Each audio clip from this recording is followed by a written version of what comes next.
Hi, I'm Dustin Perry. I'm the CEO of Kingfisher Metals. I'm here with Gayle Febbo, our VPX, and we're here to give you an in-depth understanding of our rock sampling results that we just released.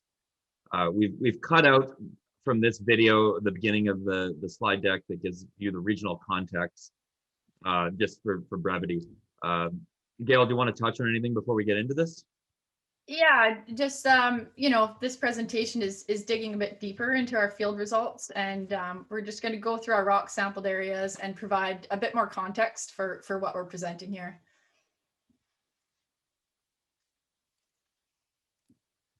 Okay, so yeah, we're jumping to slide 6 here of our presentation, and you can see here there's a really nice rock. That rock is an intrusive hosted stockwork that ran 9 grams per ton.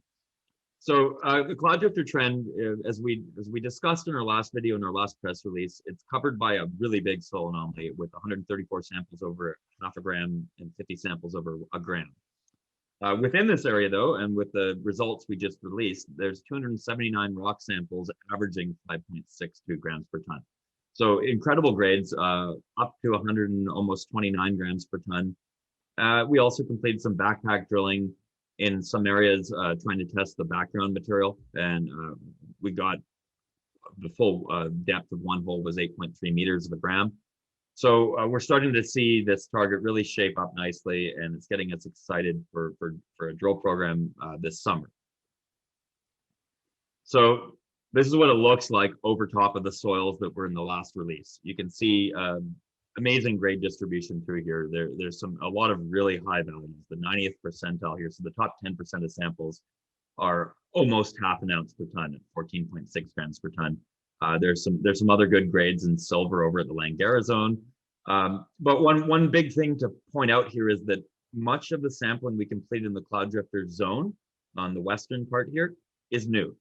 Previously unsampled, people didn't really know anything about that area. There was approximately 30 samples taken in that general area over there, but they were generally restricted to the historic soil sample lines, and they weren't spread out that well, and nobody really did any good digging around, which is what we did this year. We really gave it a good shake and really came up with a lot of new mineralization, and I'll let Gayle go into the geology of what's really causing this.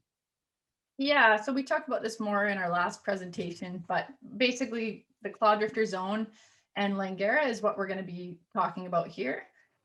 And this area to the south where you see these vein traces is what I'll show you next. We're going to chat about that. So that's our best outcrop, and that's really our best example of what these rocks look like. So if you want to jump to the next slide.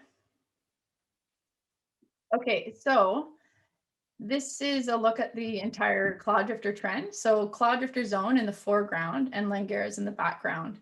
So the target here, as defined by the soil anomaly, is mostly in this lower left in the forested area. And then in the upper right is where we identified these veins in outcrop. And this allowed us to get a good handle on the geometry, style of veins, and yeah, we'll elaborate on that in these next slides. So moving closer in, so this is viewing south, and this shows the outcrop exposures within the uppermost cloud drifter zone. So in the background, you have Essential and Waterfall. So the pink dashed line is the edge of the soil anomaly. So the rock sampling, hand trenching, mapping, and backpack drilling that we did here is focused to the right of the soil grid. And so our work demonstrated significant mineralized body of rock. And what's really important is that it's not captured by the soil grid. So this is new material. So we'll show you more detail of these results in the next slide. Yeah, so here are the cloud drifter rocks. This is a pretty detailed map, a lot of information on it, but you can see the area that Gayle was just referring to is on this inset map here. That's an area with nearly 100% outcrop, or we were able to get down to outcrop by trenching in these talus slopes. But you can see in that kind of an area, there's a lot of mineralization that we can sample. But then there's lots of other areas across the cloud drifter zone that don't have that much exposure, but they do have good soil anomalies. And where we did trench, as you can see, this image of me here in a test pit, in those areas, we did get really good grades. The work we did last summer was best described as grunt work. We went out there with a purpose. We really wanted to find something, and the team we built had a really strong get her done mentality. And we just went out there and, we went through a lot of handles on the hermetics and geotools, breaking them. But we uncovered a lot of outcrop in areas covered in soil.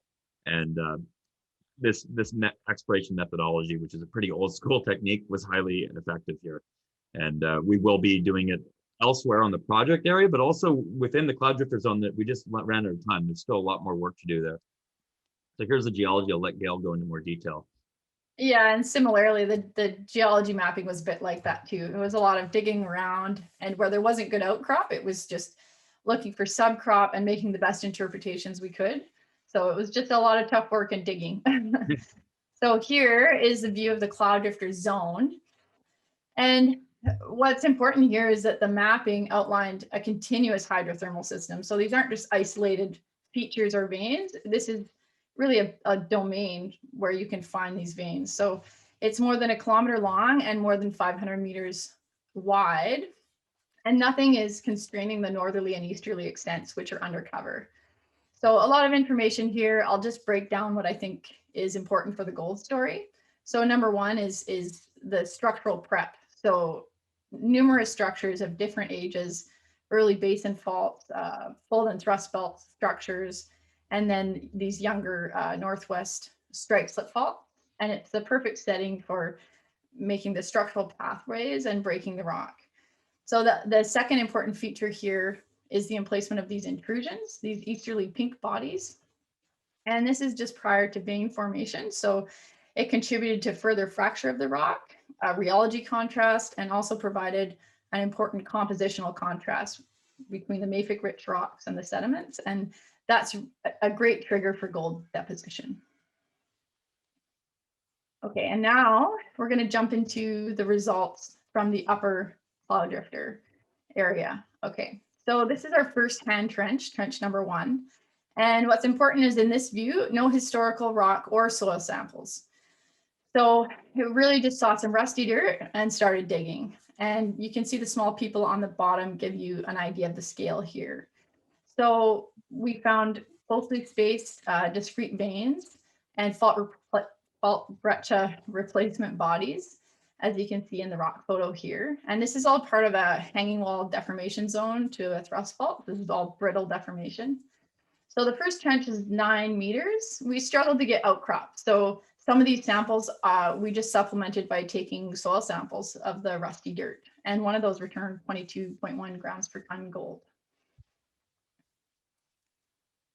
And then if we move down the slope to trench number 2, again, no historical rock or soil samples here. So the lower trench is a good afternoon's work. We managed about, I think, 24 meters of length on that. And same kind of stuff, closely spaced veins. Some of the highlights from here, 16.9 grams per ton, 9.5 grams per ton. And you can have a closer look at these tables with the detailed results and the vein width. We also dug some isolated pits here to the east or the photo left, and good results there too, 21.5 grams per ton gold. And then the lowest trench provided really good vertical extent for the system. Next photo is moving lookers right or to the west. So you can see how far we extended the vein array domain, and it's really only limited by access. So these white lines outline kind of where we could get to. So that was kind of all we could sample and access safely. We did some backpack drilling to get a sense of what this background mineralization looks like, what kind of assays you can expect from it. And our best hole managed to get down to 8.3 meters, and it's pretty good depth for a backpack drill. And we got a gram per ton, a gram gold over that. So that was pretty encouraging. And I'll show you the photo of that hole next. So if you want to jump to the next slide. what we were really happy to see is that, these aren't just isolated discrete veins, which is mostly what we sampled in that last photo, but when you drill, you can see a really good vein density. And it's also nice to see below the oxidized surface. So it's difficult to see what's in the background here when you're on surface. So some of these photos in the periphery are from my microscope, and we got a good look at the mineralogy. And what you see here, arsenopyrite, chalcopyrite is what we mostly see on surface. But we also found pyrrhotite, chlorite, and this sulfide assemblage is also common to Braylorn. We get relatively higher arseno, and that's consistent with our interpretation of a higher level epizonal system. All right. And then Dustin's going to talk about moving down. Yeah, there's a couple hundred meters downslope, down into the forest, into an area with really high soil numbers, up to 12 grams soil around 12 grams per ton soil around here. See a 4.3 gram soil right there in the bottom right corner, which is right above this trench area. So I was walking through here with, I think 4 of us were moseying through the forest here, just prospecting around, and saw a little bit of oxidized rock near this stump on the right side of the image, and started digging, and we started seeing very similar style veins and orientations to what and densities to what we were seeing at those other trenches 200 meters upslope. And it got us really excited. We excavated this channel, and it came back with pretty good grades. Continuous chip samples, 9 meters of 1.5 grams with a sub interval of 6 meters of 2 grams. So the fact that we were able to see this type of style of mineralization and these grades with essentially a random trench in the forest in the soil anomaly, really gives us a lot of confidence for exploring within the areas of less outcrop within the soil anomaly. Given the fact that these veins are the same style as where we get exposure uphill, this is a pretty robust system where we have a lot of confidence exploring across it. But as we go further down slope, we get into what we believe are even more interesting rocks. There was no description of these rocks in historic work, definitely no grades like these in the intrusives. And you can see here, these are close-up polished images of 2 different quartz diorite units. The top one is number 1, the bottom is number 2. These are down here on this image, the north end of this image here, which is down slope. So this is the airborne magnetics. So we did a high resolution 50-meter space survey, and it definitely worked really well at highlighting different geological units. These intrusive bodies they're really mineralized appear to be subtle magnetic lows. There's no magnetic minerals within them. That might be a product of alteration that has demagnetized them. But what we're seeing here is a pretty large volume of rock. This mineralization appears to be on the contacts. Given the amount of outcrop and exposure, we won't know the width of these bodies until we drill test it. But this type of mineralization does have the potential to really add up. And this has us really excited. It will also respond incredibly well to IP. So we're really looking forward to drill this. And now we're moving over to Langara, which is to the east. Things look a little bit different there from the cloud drifter trend. It's also centered around an intrusive body. The majority of our work, though, was focused on just ground truthing the historic work. And we extended areas a little bit with soil sampling, but we didn't actually get to all of the areas. For example, down slope here, on the left-hand side of this image, you can see the historic grades up to almost 27 grams per ton. We didn't get a chance to evaluate them. We were limited in crew size and time last summer. So we focused on just confirming some of the grades, getting a better idea of it. We did try backpack drilling there. Couldn't get the drills that deep because of really broken rock. Did encounter gold, silver, and copper in all drilling, and those results are in the appendix. And one other thing that we noticed here, which was pretty interesting, was pretty anomalous silver grades, more so than anywhere else we've seen yet on the project, up to 1,500 grams per ton. We are focused on gold mineralization here, but it is adding another layer of complexity and interesting either way. Good to see it's good to see lots of different elements in high abundances. It just adds to the complexity of the system, which likely results in there being a bigger system at play here. Definitely. Okay, so now we're looking at the Langara geology map, and we've got a view of Langara on the right there. So Langara is really similar theme to what you see west at Cloud Drifter Zone. The role of the diorite intrusions is important in focusing vein emplacement, and again with the significance of these same age dextral strike split faults. And you can see the Hornfels alteration outlined in blue is what's causing the Gossan, and that's before the gold veins come in. So the most significant mineralization at Langara is hosted in these northerly sheeted vein corridors, and they're focused along the contact, and that's right in the center of this map. And then we also identified these easterly fault replacement domains. The Langara adit is buried, but it lies right at this interference domain between this northerly and easterly trends, which would be pretty reasonable. So we'll have a look at that in the next slide here. Okay, so this is a view of that northerly sheeted vein array. So the mapping characterized a nice stacked vein system that follows the contact. You can see that's traced in gray here, the plutonic contact. And within this vein corridor, you get also background diffuse mineralization between the veins. So the sampling confirmed the historical sampling, and it also extended the width of the veins near these older workings. So we did, there's a good example of the rock here on the lower right. And this is the area of some of the backpack drilling, as Dustin mentioned. And you can refer to the appendix for those.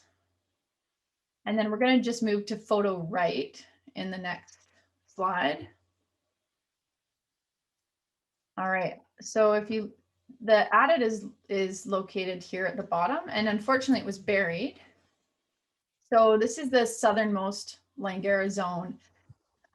This area in the center had no rock samples prior to our being there. So we were really happy to identify all these veins, and we got good results from that. This area, as I mentioned before, is part of a fault replacement domain. So there's a series of reverse faults here, and then the veins are parallel to that. We were able to also sample the adit dump, and good results there too. It's buried, but you can find the workings there on the slope. So to wrap up, all of this mapping and the geology is pretty simple. Really, these vein arrays and the geology that we're seeing is what we expect is fueling the soil anomaly throughout the cloud drifter. So in other words, we believe like this style of mineralization is widespread through the trend where we don't have the exposure to support that. Yeah, exactly. The soil sampling really confirms this because where you go, when you start digging around where there are soil anomalies, you find mineralization almost every time we did. It was highly successful. Yeah, that's why there are so many rock samples, high-grade rock samples through the cloud drifter trend, because we were successful in digging these pits, because a lot of those areas didn't have a lot of outcrop. So yeah, just having the really strong spatial relationship between the soil grades and the presence of these vein arrays is so encouraging. It was never, we don't dig under these soil anomalies and just find no explanation. There's always an explanation when we manage to get to outcrop, right? Yeah, and another thing to touch on too is I remember showing the historic soil sampling results to a few geologist friends prior to entering the field last summer, and everybody thought, oh, maybe there's a couple veins there and everything's just getting shed down the mountain. And we didn't think that. We were optimistic, and luckily we were right. And the soil veneer is quite thin, actually, often less than a meter, and there's veins right there. So it's definitely real. It's in place. The soil's not moving that far. Yeah, and I think it's important too that we're not talking about one or two bigger veins just ripping through the slope. you know, we're talking about really high vein densities, well developed over decent domains, right? And so the soil anomaly is a result of, you know, that package of rock. It's not just one vein dumping out.